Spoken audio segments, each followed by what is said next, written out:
네, 반갑습니다. 마음디자인TV 마음디자인 한말근생입니다. 부부 외도 화해, 회복, 셀프 힐링 영상을 함께 합니다. 이 영상 앞에서부터 순서대로 쭉 찾아보시도록 역주행 영상으로 만들고 있습니다. 부부관계 긍정적인 변화와 습관을 목표로 규칙적으로 보내드리는 리추얼 챌린저 영상입니다. 오늘 영상을 함께 하도록 하겠습니다. 외도가 발생하면 부부는 어떤 부부든 사과와 용서를 합니다. 근데요, 하지 않은 것만 못한 사과와 용서가 있습니다. 오늘 이 이야기를 함께 해보려고 합니다. 외도의 회복 과정에서요, 이걸 좀 깊이 들여다보는 게 부담이 된다고 대충 덮어놓자는 식의 사과와 용서를 합니다. 금기입니다. 우리 삶에서 어떤 문제가 생기면 그 문제를 직면하고 그래야 그 문제에 관한 잠재적인 위험 요소를 제거할 수가 있습니다. 그래서 그 삶에서 문제를 만난 그 문제를 마주하고 해결하고 그래야 우리 삶에 또 한 발자국 나가는 거죠. 우리 삶의 경험에서 이런 경험 많이 하지 않았습니까? 외도의 문제도 마찬가지입니다. 어떤 문제가 생겼을 때 그 문제를 마주하는 게 부담스럽다고 회피한 그 문제는 반드시 나중에 꼭 문제를 일으킵니다. 숨기고 은폐한 것은, 억압된 것은 반드시 돌아오기 때문에 그렇습니다. 우리는 누구도 이것을 삶의 경험을 통해서 알고 있지요. 외도 상담하다 보면요, 가해 배우자가 구체적이고 믿을 만한 행동 변화나 진심 어린 뉘우침이 없는데도 이 문제를 깊이 들여다보는 게 부담이 되고 불안하고 두렵다고 대충 덮어놓고 보자는 식의 사과와 용서를 하는 부부를 봅니다. 물론 이렇게 해서 부부가 친밀감이 회복되고요, 성숙한 부부로 살 수 있다면 이보다 더 좋을 수는 없는 거죠. 그런데요, 실제 외도의 회복 과정에 이런 일은 거의 일어나지 않습니다. 오히려 이렇게 대충 묻어두는 이런 사과와 용서는 상처의 반복을 부르는 거죠. 어떤 것도 해결되지 않은 갈등, 회피식의 사과와 용서는 피해 배우자의 자존감에 상처를 줍니다. 뿐만 아니라 그 상처를 평생 가슴에 안고 살게 됩니다. 어떤 피해 배우자는 그 상처를 평생 치유하지 못하기도 합니다. 그리고요, 가해 배우자에게 착시 현상이 생깁니다. 대충 덮어놓자는 식의 사과와 용서를 하게 되잖아요. 그럼 피해 배우자의 고통은 이 정도로 쉽게 잊혀지나 보다 하는 착시 현상을 불러옵니다. 그리고요, 이런 사과와 용서는 부부에게 믿음의 문제, 의심, 불안, 거리두기, 혐오감, 복수심 이런 거 외에도 부부가 함께하는 모든 것을 무의미하게 여기는 부부의 피상성을 낳기도 합니다. 부부의 피상성, 부부가 함께 하는데요, 외식이든 가족 모임이든 뭐 여행이든 뭐 문화 행사 함께 하고 취미 활동 함께 해도 함께 한다는 이런 정서를 못 느끼는 피상성이죠. 그리고 그 피상성은 피해 배우자가 혼자 극복해야 될 과제로 남겨지는 것이랍니다. 피해 배우자가 아내인 경우는 더욱 이런 현상이 심합니다. 이런 대충 덮어놓자는 식의 사과와 용서는 다시는 이 문제에 관해 따지지 않겠다 하는 묵계를 포함한 것처럼 느껴집니다. 그래서 피해 배우자가요, 다시 이 문제를 거론하거나 이 문제로 괴로워하는 모습을 보이면 가해 배우자는 왜 사과와 용서를 했으면 됐지, 반복해서 나를 괴롭히느냐는 식의 적반하장식의 방어적 태도를 보이기도 하거든요. 그런데요, 이렇게 대충 덮어놓자는 식의 사과 용서는 어디서 오는 걸까요? 어디서 오는 걸까요? 이 문제로 부부 사이에 있는 이런저런 갈등이 드러나면 그 뒷감마다가 어떻게 할까 하는 두려움에서 옵니다. 정서 회피입니다. 그 갈등을 해소하고 부부가 성숙할 타이밍을 놓치는 거죠. 이 문제를 바로 들여다보고 이 문제에 대한 직면하고 이 문제를 해소해야 되는데 이걸 피해버리는 거라고요. 이 두려움에서 오는 겁니다. 그런데 이런 정서 회피는 이런저런 갈등을 수면 아래 그대로 놓아두고 살짝 그 갈등의 표면만 이렇게 덮은 이런 이런 것이 되는 겁니다. 지금 눈 감은 그 부정적인 정서는 앞으로 부부의 삶에 지속적으로 드러납니다.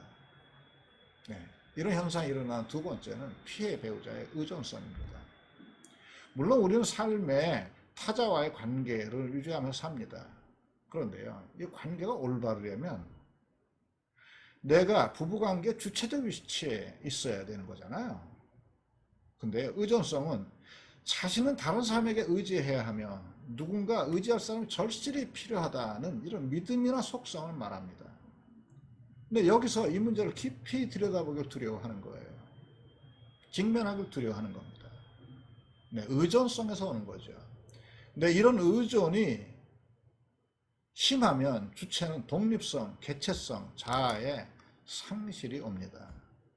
세 번째, 네, 이렇게 대충 덮어놓자는 식의 사과와 용서하는 그 세 번째는 가해 배우자의 폭력과 무자비함에 대한 두려움입니다. 피해 배우자가 가해 배우자에게 심리적으로 묶여있는 상태, 저희들이 자주 이야기하잖아요. 가스라이팅이죠. 네 번째는요, 이런 경우도 있습니다. 이 경우 상당히 많아요. 언젠가는 되갚아 주겠다는 소극적 복수형이죠. 네, 자기의 욕구와 감정을 억누릅니다. 차분함을 가장하고 지나치게 이성적이고 계산적이 되는 겁니다. 자신이 감정이 드러나지 못하게 하는 겁니다. 자기의 감정을 숨기고 감추는 겁니다. 그리고 대충 덮어놓고 살자는 식의 사과와 용서를 하는 거라고요. 그런데요, 이렇게 하게 되면 실제로는 가해 배우자를 있는 그대로 받아들이지 않고요, 가해 배우자를 경멸하며 내면에서 분노합니다. 그 결과 이후 부부의 삶에서는 상대방의 요구나 욕구를 무시하거나 거리두기 등으로 가해 배우자의 욕구를 좌절시키는 것으로 복수를 이어가죠. 거리두기 부부, 등 돌림 부부, 문제없는 부부로, 가장한 부부로 살아가는 거라고요. 근데 이런 관계가 장시간 이어지면은요, 피해 배우자는 면역 기능이 떨어집니다. 몸에 이상 증상이 나타날 수도 있고요. 언젠가는 보복하겠다는 꿈을 꾸던가, 자녀들이 독립하면, 아니면 자신이 경제적 능력을 갖추면 두고 보자, 이런 마음을 갖고 살아갈 수도 있는 거죠. 부부관계를 쇼윈도로 만들 위험이 큰 겁니다. 네, 이런 소극적인 복수는 가해 배우자가 나이가 먹고 능력이 없고 늙으면 그때 두고 보자, 식의 이런 복수심을 마음에 품고 살기도 합니다. 그리고 실제로요, 나이가 들면 서로 무시하고 너는 너, 나는 나 이렇게 살아가기도 합니다. 아니면 아주 늦은 나이에 의구증, 의처증 증상이 나타나기도 하고요. 부부가 나이를 먹으면 과거의 상처를 재론하는 그런 이유입니다. 잠깐 안내 말씀 하나 드리고 이 영상 이어가겠습니다. 코로나 면역이 어느 정도 되면 중단했던 오프라인 그룹 모임을 하려고 합니다. 소그룹 모임에서는 부부관계, 개인의 마음 문제 이런 걸 다루도록 하겠습니다. 위에 전화번호에다가 소그룹 모임 때 연락 주세요라고 문자를 주시면 선착순으로 연락을 드리고 소그룹 모임에서 함께 하도록 하겠습니다. 오늘의 무조건 따라하기입니다. 정서 회피, 의존성, 소극적인 복수 뒤로 숨으면은요, 주체는 자신 안에서 이런 말을 합니다. 이런 게 끊임없이 내면에 들려요. 그냥 대충 넘어가기보다 이 기회에 부부의 삶의 질서를 바로잡아야 되는데, 이런 내면의 주체의 소리가 들립니다. 그 소리가 진리입니다. 피해 배우자는 자기의 주체의 소리를 들으셔야 해요. 그 주체가 말하는 소리를 따라서 성숙하고 진실된 사과와 용서의 과정을 거치십시오. 삶은 선택과 정직과 용기입니다. 바른 선택이 어제와 다른 차이나는 삶을 만들어 가는 거죠. 어제와 다른 그 차이 자체, 그게 부부의 친밀감이고 성숙입니다.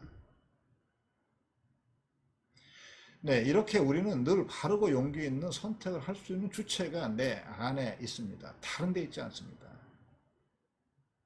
가해 배우자, 즉 타자의 욕망을 욕망하지 마십시오. 주체가 욕망하는 그 욕망에 소리에 귀를 기울이고, 네, 주체의 욕망을 욕망하십시오. 네, 외도, 치유. 네, 이것은 부부 삶의 온전함을 위한 첫걸음이 됩니다. 네, 구독과 좋아요, 알람 누르시고 다음 영상에서 또 뵙도록 하겠습니다. 네, 고맙습니다.